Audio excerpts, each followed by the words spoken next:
नमः शिवाय। दोस्तों, मिथुन राशि वाले जातकों का इस चैनल पे स्वागत है। इस वीडियो में हम आपको बताने जा रहे हैं मिथुन राशि वाले जातकों के लिए साल 2024 में अप्रैल, मई और जून का महीना किस प्रकार जाने वाला है। इन 3 महीनों की समयावधि में आपके राशि के ऊपर मौजूद ग्रही स्थितियों के आधार पर किस प्रकार की स्थितियों का निर्माण आपके जीवन में होने वाला है, किन किन क्षेत्रों में आपको बड़ी उपलब्धि और बड़ी खुशखबरी देखने के लिए मिल सकती है और कहां पर आपको सावधानी पूर्वक चलने की आवश्यकता रहने वाली है। तो यह राशिफल मिथुन राशि वाले जातकों के लिए ही बनाया गया है और आपके चंद्र राशि के ऊपर प्रभावी और आधारित है, तो आप इसे इसी आधार पर देखें। सबसे पहले हम आपको बता दें, ग्रही स्थितियां आने वाले समय की घटनाओं को परिलक्षित करती है।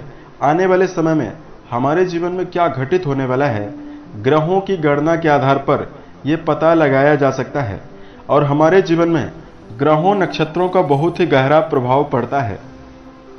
ग्रहों के प्रभाव के कारण ही कुछ लोग अपने जीवन में आसानी से कम मेहनत में बड़ी सफलता प्राप्त कर लेते हैं और बहुत सारे लोग ज्यादा कठिन मेहनत करने के बावजूद भी, डेडिकेशन बनाने के बावजूद भी निर्णय उनके गलत साबित होते हैं और जीवन में चुनौतियां ज्यादा प्राप्त होती है। ये सभी चीजें ग्रही स्थितियां ही प्रभावी बनाती है, यानी ग्रही स्थितियों का प्रभाव ही होता है। ऐसे में ज्योतिष शास्त्र में ग्रहों की गणना का आकलन करके हम आने वाले समय के लिए प्लानिंग कर सकते हैं और आने वाले समय में सफलता भी अर्जित कर सकते हैं।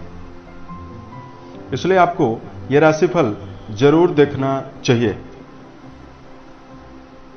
इस राशिफल के माध्यम से मिथुन राशि वाले जातकों के जीवन से जुड़े हुए सभी पहलू के बारे में आपको जानकारी देने वाले हैं, जैसे आपका कर्म क्षेत्र, व्यापारिक जीवन, आर्थिक स्थिति, पारिवारिक जीवन, प्रेम संबंध, स्वास्थ्य, एजुकेशन लाइफ और अंत में हम आपको कुछ विशेष और धार्मिक उपायों के बारे में भी जानकारी देने वाले हैं।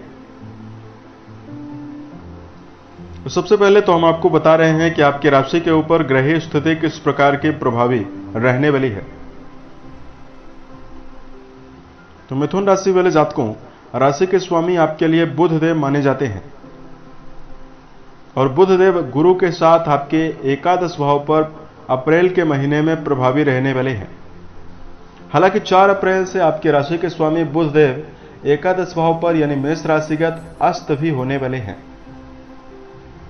तीनों महीनों में शनिदेव कुंभ राशि में और आपके राशि के 9वें भाव पर गोचर करने वाले हैं। शनि के साथ मंगल की युति भी बनने वाली है।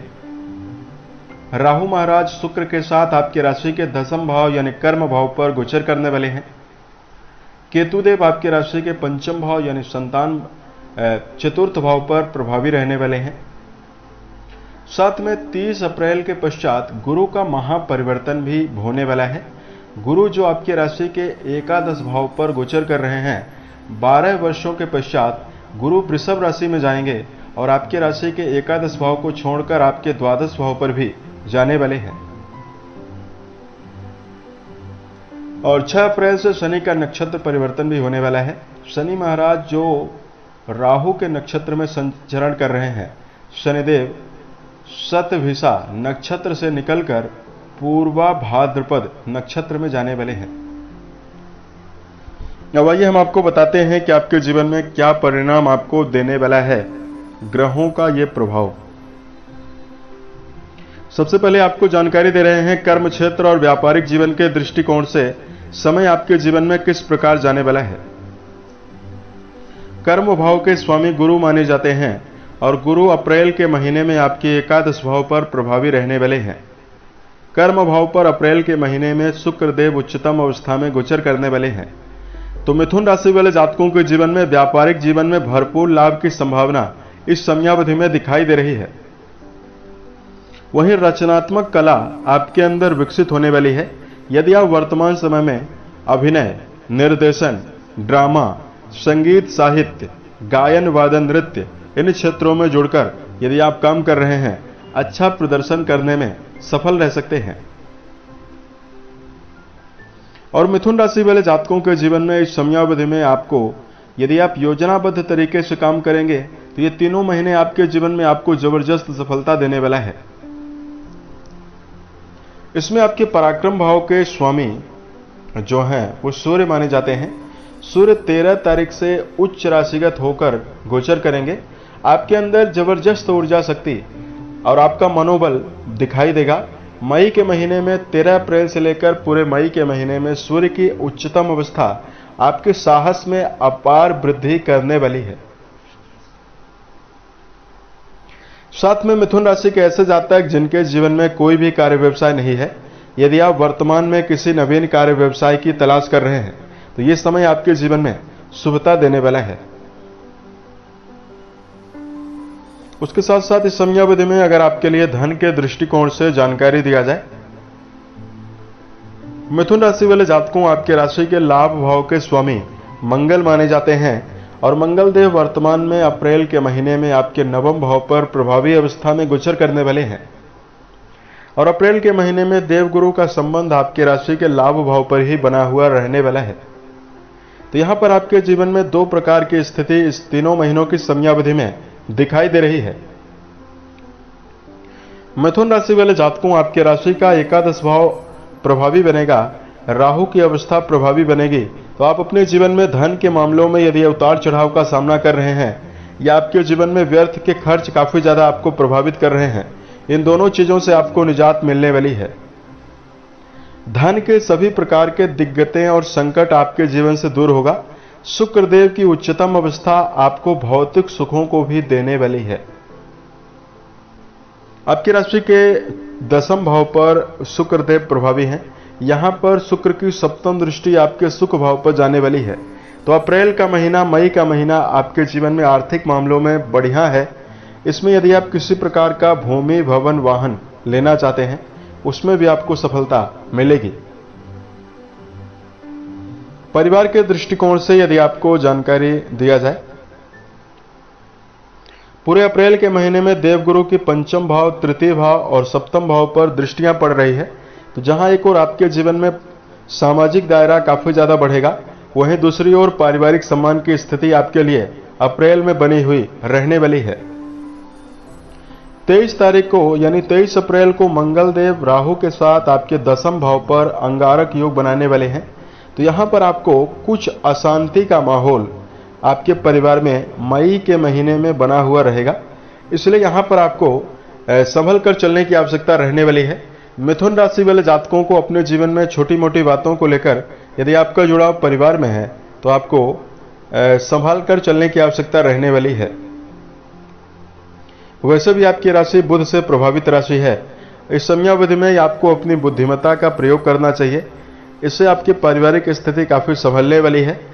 और यदि आप ध्यान नहीं देंगे तो पारिवारिक जीवन में यहां पर राहु मंगल का अंगारक योग आपको अशांति के माध्यम से आपको प्रभावित कर सकता है। और पुनः जून का महीना आपके लिए परिवार के दृष्टिकोण से श्रेष्ठ दिखाई दे रहा है। साथ में यहां पर वैवाहिक जीवन के मामले में यदि आपको जानकारी दिया जाए तो मिथुन राशि वाले जातकों सप्तमेश गुरु माने जाते हैं, यानी वैवाहिक भाव के स्वामी आपके लिए देवगुरु बृहस्पति माने जाते हैं। और देवगुरु बृहस्पति आपके एकादश भाव पर पूरे अप्रैल के महीने में रहने वाले हैं। उसके पश्चात ही आपके द्वादश भाव पर जाने वाले हैं। तो अप्रैल का महीना वैवाहिक जीवन के लिए काफी श्रेष्ठ है। इसमें आपकी राशि में शुक्र की उच्चतम अवस्था और गुरु की लाभ भाव पर मौजूदगी जीवन साथी का भरपूर सहयोग आपको दिलवाने वाली है। और देवगुरु बृहस्पति आपके द्वादश भाव पर प्रभावी होंगे, तो यहां पर आपको अपने पार्टनर का सेहत का विशेष ध्यान रखकर चलने की आवश्यकता भी रहने वाली है मई के महीने में। उसके साथ साथ आपके लिए एजुकेशन सेक्टर की अगर आपको जानकारी दिया जाए, आपके पंचम भाव यानी शिक्षा भाव के स्वामी शुक्र माने जाते हैं, जो 24 अप्रैल तक अपनी उच्च राशि में प्रभावी अवस्था में गोचर करने वाले हैं। शिक्षण संस्थान में जुड़े हुए जातकों के लिए यह समय काफी निर्णायक रहने वाला है। इस समयावधि में यदि आप समय का पूरा सदुपयोग करते हैं, मन में उत्साह बनाकर चलते हैं तो शिक्षा के क्षेत्र में आपको सफलता काफी आसानी से आपको मिल सकती है। और मिथुन राशि वाले जातकों, विद्यार्थी यदि आप हैं तो आपके जीवन में यह समय आपको शुभ परिणाम देने वाला है। सेहत के मामले में यदि आपको जानकारी दिया जाए, अप्रैल के महीने में देवगुरु बृहस्पति के साथ बुध देव आपके एकादश भाव पर प्रभावी रहेंगे और 20 तारीख तक यह अस्त अवस्था में अप्रैल में रहने वाले हैं, तो आपकी दिनचर्या आपको प्रभावित कर सकती है। तो मिथुन राशि वाले जातकों को अप्रैल के महीने में आपको 20 तारीख तक विशेष रूप से सेहत के प्रति लापरवाही नहीं बरतनी चाहिए। खान पान की आदत का विशेष ध्यान रखकर चलने की आवश्यकता जीवन में रहने वाली है। साथ में छोटी मोटी बातों को लेकर व्यर्थ का तकरार या व्यर्थ का तनाव अपने मन में आपको निर्मित करने से बचना चाहिए। तो यह समय आपके जीवन में शुभ रहने वाला है। मंगल आपकी राशि के रोग भाव के स्वामी माने जाते हैं और मंगल की अवस्था भी मई के महीने में राहु के साथ प्रभावी हो रही है। ऐसे में आपके जीवन में इस समयावधि में राहु मंगल का अंगारक योग जो है वो आपको सेहत में आपको कुछ नकारात्मकता देने वाला है। तो वाहन वगैरह चलाते समय आपको काफी अलर्ट होकर चलने की आवश्यकता रहने वाली है। ट्रैफिक नियमों का पालन आपको जरूर करना चाहिए। साथ में मिथुन राशि वाले जातकों को खान पान की आदत का विशेष ध्यान रखकर चलना चाहिए। शराब, मांसाहार, धूम्रपान जैसे विषयों का सेवन ना करें। अगर आपको उपाय की जानकारी दिया जाए, धार्मिक उपाय को बताने से पूर्व मिथुन राशि वाले जातकों को इस समयावधि में अब हम आपको कुछ विशेष सावधानियों की जानकारी दे रहे हैं। मिथुन राशि वाले जातकों, इस समयावधि में जीवन के सभी क्षेत्रों में यदि आप शुभता प्राप्त करना चाहते हैं, भूतकाल की असफलता या भूतकाल के मिले हुए परिणामों को लेकर जीवन में सीख जरूर आपको लेने की आवश्यकता रहने वाली है। उसके पश्चात ही आपको जरूर कार्य करना है।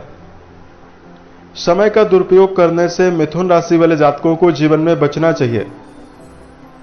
भूतकाल में गया हुआ समय भविष्य में वापस कभी नहीं आ सकता, इसलिए अपने समय का दुरुपयोग आपको जीवन में नहीं करना है। तीसरा, मिथुन राशि वाले जातकों को जीवन में कई काम एक साथ करने से बचने की आवश्यकता रहेगी। ऐसे कार्य व्यवसाय में आप जीवन में संलग्न होकर काम करें जिसमें आपको अच्छा अनुभव है। ऐसे कार्य व्यवसाय जिसके बारे में आपको कोई भी जानकारी नहीं है, ऐसे कार्यों में संलग्न होकर चलने से आपको जीवन में बचना चाहिए। और जब एक काम में आपको सफलता मिल जाए तभी आपको दूसरे कार्य में हाथ डालना है। अगर आपके लिए उपाय की जानकारी दिया जाए, आपकी राशि के स्वामी बुध माने जाते हैं और बुध की जो अवस्था होती है, पूरे वर्ष भर में बुध कई बार अस्त होते हैं, कई बार वक्री होते हैं। ऐसे में बुध जनित शुभता को जीवन में बरकरार रखने के लिए उत्तम क्वालिटी का पन्ना धारण करना आपके जीवन में काफी शुभ रहने वाला है। साथ में मिथुन राशि वाले जातकों को जीवन में शुभता प्राप्त करने के लिए इस समयावधि में गणपति के मंत्रों का जप करना शुभ रहेगा। ओम गम गणपतये नमः, इस मंत्र का यदि आप जप करेंगे तो आपके जीवन में काफी शुभता मिलने वाली है। उम्मीद है ये जानकारी मिथुन राशि वाले जातकों को बेहतर लगी। यदि आप आने वाले समय में अन्य वीडियोज को देखना चाहते हैं, इस चैनल को सब्सक्राइब जरूर करें। ओम नमः शिवाय।